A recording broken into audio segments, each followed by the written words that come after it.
Hello, everyone. I am Dawn Stone. How many of you have difficulty in the day to day of trying to master this thing called time? Do you find yourself running from one meeting to another, or always late getting somewhere? If you are having this as an opportunity, I want to welcome you to the 7 day challenge. We will start mastering your time so you can focus on things that truly matter. So, today I'm just going to make it brief. We're going to talk about clarifying priorities and helping you focus on the things that really matter to you in your life, personally and professionally, how to take action against those things, and ultimately balance your life. Why? Because stress, conflict, anxiety, depression, all of those things can be something that can be both overwhelming and discouraging. So, we want to share some things today that are going to help you stay on track. So, first and foremost, I want to talk to you about what the 168 challenge looks like. I'll have a link in the video. Feel free to start your journey and share it with others because we all have the same 168 hours in a week. And how you master and manage that time makes the difference between someone being super successful in living out their dreams and someone who is overworked, overexhausted, and sometimes overextended, right? So exhaustion and extension leaves you totally depleted. So we're going to get away from that. And then the management of your time is important. So we're going to talk through some tools of how to make that possible. We're going to look at some common mistakes that people make, and then look at how we can take time management and you can create an activity. So the first thing I want to ask you today is who's in flight? Who is in flight with you? Where are you calling in from? I would like to know. And then what is one thing you wish you had more time for? As you're going through this, feel free to stop and pause the video, but I really want you to take the time to figure out some things that are working for you and some things you'd like to work better.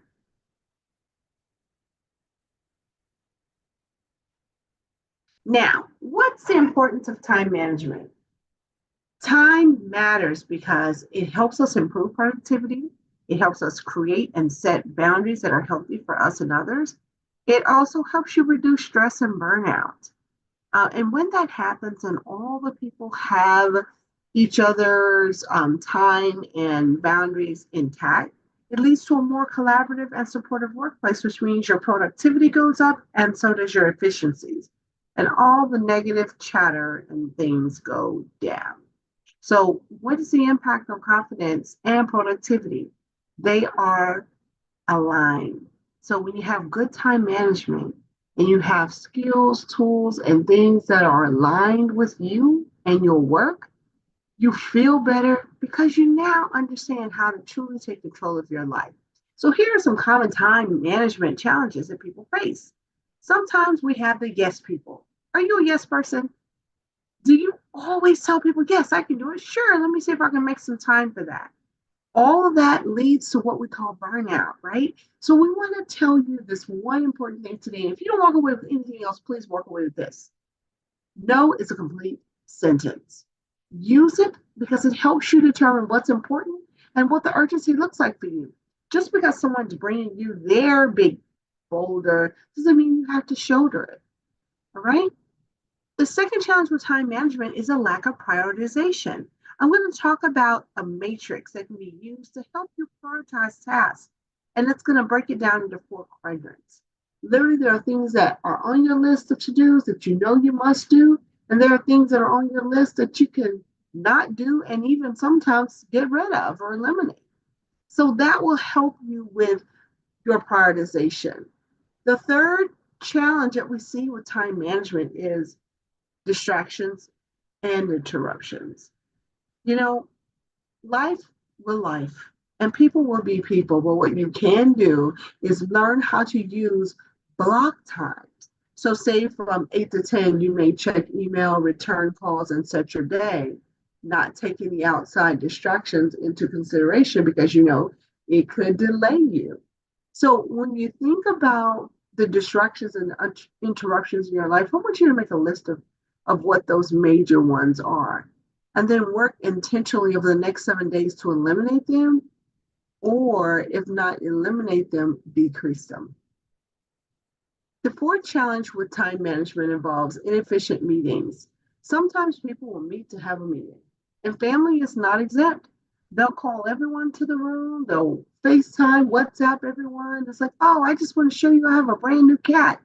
That is not something that requires a meeting. That is something that can be sent in a post, a text, an instant message, or some type of nudge. Okay. And the fifth challenge with time management is this thing called multitasking. Multitasking is where people think you're more efficient by working on multiple things at the same time.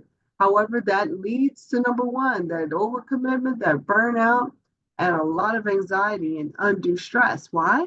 Because what we find is that focusing on one single task and making sure it gets to completion is the best way to yield consistent high results.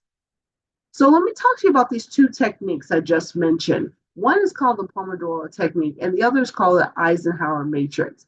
I want to talk about the Pomodoro because that's the one that I use as an ADHD mother, and I use it with my son who is ADHD and autistic. So what we do is we work in short intervals. So I consider this the sprinter's approach to work, to studying, to reading, and to getting things done. So what we do is we break it up, break whatever the activity is up into 25-minute segments. That's the max. For my son, it's more like 10 to 15, but for me, 25 minutes. And then what we will have is scheduled short breaks. So every 25 minutes, I get up, I go outside, I grab food, I grab water, I place a phone call. You can do a lot of things because what these short breaks allow you to do is reset your brain, your body, and everything goes right back into alignment. And sometimes I will even use the Calm app or a similar app to center me and bring whatever anxiety or angst I have in my body back down at once. You can do that in 1 to 10-minute increments and then get right back to the work. What does the Pomodoro technique help you to do? It helps you maintain that focus and prevent burnout. Because usually we burn out because of fatigue. We could overextend, overuse, overcommit. And what that does is that eats away at our energy for the day. So if you want to stay balanced, try the Pomodoro method. The second technique I want to talk to you about is one that you could actually write down. It's a 2x2 matrix. So if you were to take a standard sheet of paper, 8.5 by 11, and fold it twice, and then open it up, you have 4 quadrants. Now, what you will do is list in the upper left-hand quadrant, you will call that urgent and important. In that box, you would do all of these tasks first. It's very important, got to do. In the right upper right-hand corner, you will mark that box important but not urgent. You will schedule those tasks for later. Now, let's go down to the lower left quadrant. We will label this one important but not urgent. Oh, I'm sorry, urgent but not important. Oh, we will delegate those or handle those pretty quickly. Sometimes it's an email, sometimes it's a phone call, but only you will know if you pick up the phone that's going to take a 10-minute call, that's not one, you'll schedule that one. But if this is one you can get through really quickly, that's in the urgent but not important. So you will delegate or handle those quickly, okay?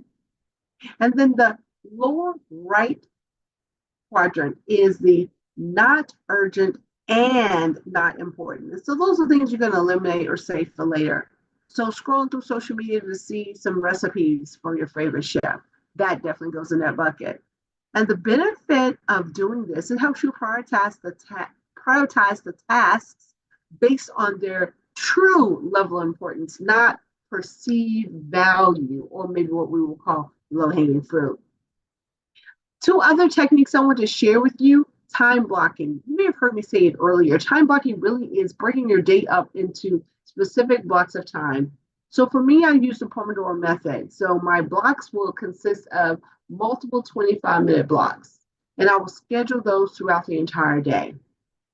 I will also plan for breaks and flexibility because, again, lives, things come up. So when you use time blocking, for the most part, you're able to designate certain times of the day based on your energy level and your ability to get work done without distractions and interruptions better when you use blocking.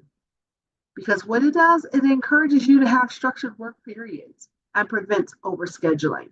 So I'll give you an example of mine.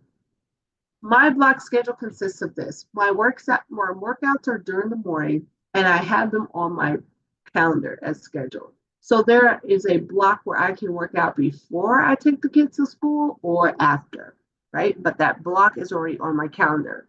Then work for 1 hour is open to just scheduling and planning. I have 2 hours for prospecting and phone calls. I have 1 hour for professional development, and then I have client hours. So those are all scheduled 7 days a week. And I also schedule my rest. So ensure that you do that as well and put it on your calendar. Put the alarms on, notifications, because those moments are the ones you want to keep because it will prevent you from overscheduling and burning out.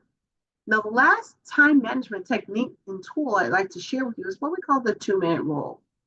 If a task can be completed in less than 2 minutes, do it immediately.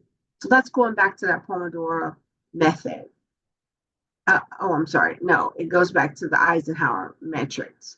And that's where you have a task that can be done really quickly, just knock it out. Might be a quick phone call, might be an email, might be something you can schedule or a task you can knock off of your list. Great. This helps you prevent tasks from piling up and clears the way for more focused work that day. Because sometimes people get overwhelmed, students, children, spouses, partners, leaders in organizations. It happens. So what you want to do is look at that full day, look at your schedule, whatever system you're using, find the easy things and you can do those first. So then that way it resets your entire day and you're ready to go. So the second part I want to talk to you about is how to stay organized. You're like, this is great, new information, but how am I going to put all this together? There are a few task management tools that are available to you at low or no cost. We have Trello, Asana, and Google Tasks. And Microsoft also has a to-do list. So I use Google for mine, and all of my tasks are set and scheduled. So as I complete them, I get to mark them off with a click. You can also use a calendar system like Calendly, Acuity, Google Calendar, Outlook, Monday. You can use all of these different systems to help you block your time and your breaks. It is important to have them sync across all your devices. So even when I'm on the go, I know exactly where I'm going, when I need to be there.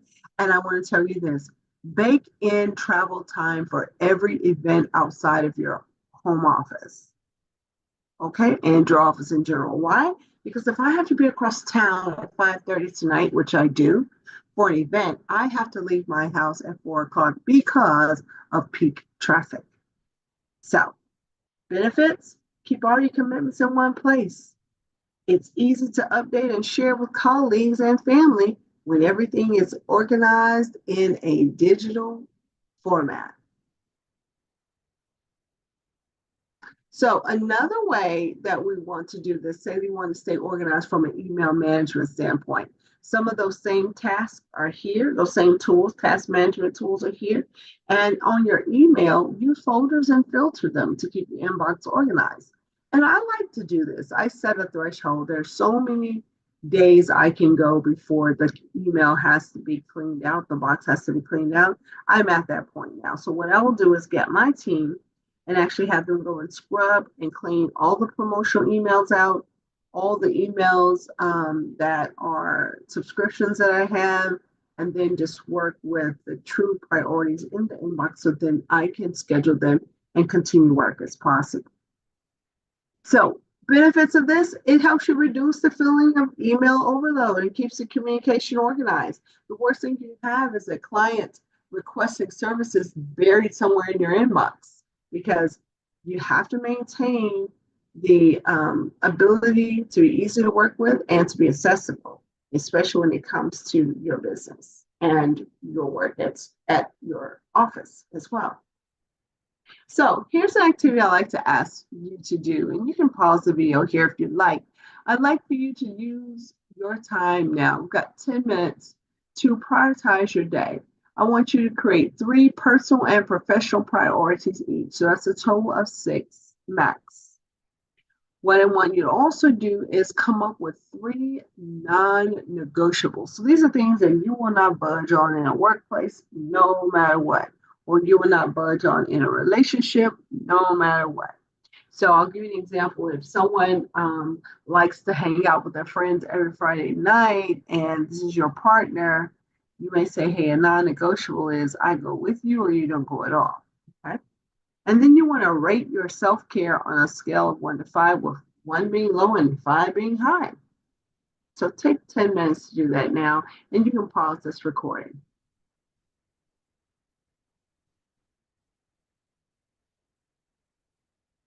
Welcome back. How was that exercise? Yeah, text me or write down in the notes below and let me know what you got from today's quick minute of conflict resolutions, tools, and tips to make you have peace and prosperity in 2025. I thank you for being here. I am going to summarize with 3 bullets, okay? Number 1, time management improves your productivity and your morale, period. Prioritization, time blocking, and single tasks is a key strategy for your business and for you. So again, multitasking is not the answer. Single tasking. That's how you get more done. And lastly, use tools and techniques that work best for you and your workload. I shared a few with you. There are some more you can Google online, and there are some from your past. Be sure to share them with someone, and I look forward to seeing you again next time. Thank you. If you have any questions or any suggestions for additional training, please drop me a note. My handles are at The Conflict Chick. I'm on Facebook, Instagram, LinkedIn, and TikTok. Have an amazing day. Bye-bye.